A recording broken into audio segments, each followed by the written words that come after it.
Okay, so right now I'm doing this because I noticed there are not many videos out right now for Pokemon Go. A lot of them are just showing, oh, what happens when you first turn it on. I've actually had this app for a little while now. I went to a fireworks show earlier and I got very lucky and caught a lot of items. Me and my friends are actually addicted to this game. Okay, so I'm going to give you guys some tips. First off, this is something that might be a bit more difficult to a lot of people won't really know what to do with this at the beginning. But you see CP, that's its combat power, which affects how strong it is in battle, okay? This one right here, normally when you are about to catch a Pokemon, it'll show a CP next to it. If there are ever 3 question marks next to that CP when you're about to catch it, do not give up and catch that thing, because this is a CP of 205 when it had all the question marks next to it, while the rest of my EVs were CP 46. So if you ever see triple question marks, make sure you catch that thing. Alright? Yes, I know this one. Haha. I have such stupid names for it. But next. Stardust. You get some Stardust every time you catch a Pokemon.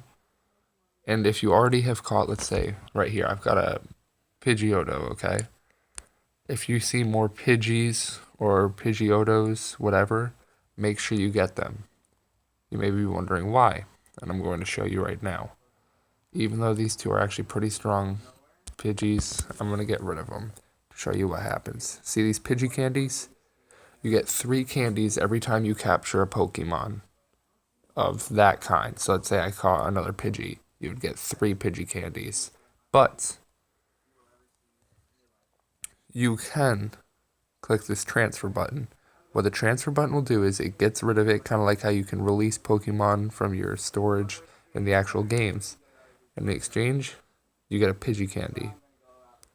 So I'm going to actually exchange both of these so that way I can get the 50 Pidgey candies needed to evolve my Pidgeotto to a Pidgeot. So that way you can all see what happens when you evolve a Pokemon. I'll turn on my volume. And this is what happens. It's actually pretty cool getting to see them evolve like this.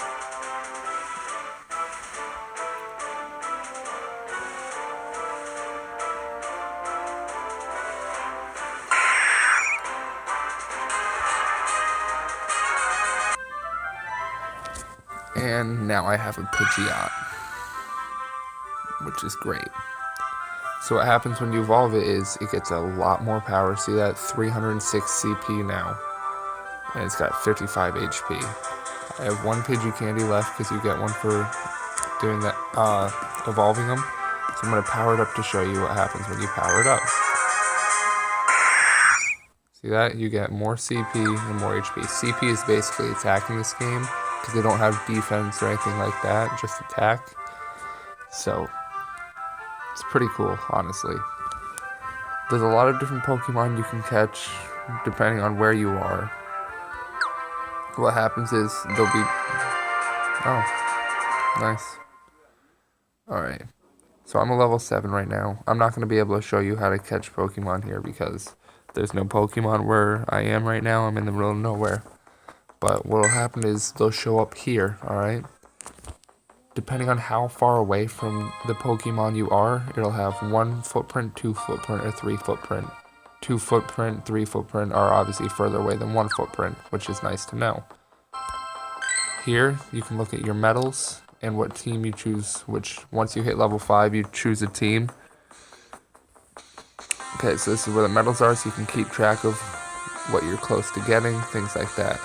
As you can see, I've already gone 4.35 kilometers walking with it. And don't think that you can get away with driving with the app open and it'll work. It will not, because it knows you're going too fast for someone to be walking that speed. So, sorry guys. Also, right here, Pokédex.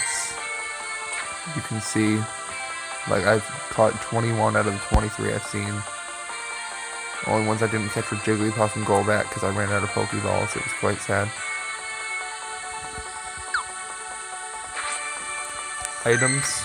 Well, you get these, actually, you get some of these from leveling up, which is awesome. And then you get other ones. When on the map, if you ever see something that has like a blue crystal on it, go towards that and click on it, and then it will come up with a picture. You spin it, and then you get items as a reward for checking in there. And every about 5 minutes, you can go back to it and get the items again. It's pretty awesome. Pokemon right here is obviously where you can see your Pokemon, manage which ones you want to keep, stuff like that. Oh, and under Pokemon, you can get eggs, which are awesome. You get those when you check in at those places. You can get eggs from that. And how this works is you would click on an egg, start incubation, and you click whichever one you want to use. Which you cannot, I cannot do anymore right now, because all I have is, I've got two going. This is the quick incubator, which will incubate things twice as fast, which is awesome. And this is the one with the infinity symbol, which you can constantly use, while the quick incubators will break after their use. And that's about it so far, so yeah. If you guys thought this was helpful, I can upload more later on when I'm in an area with more Pokemon to catch, but that's about it for now.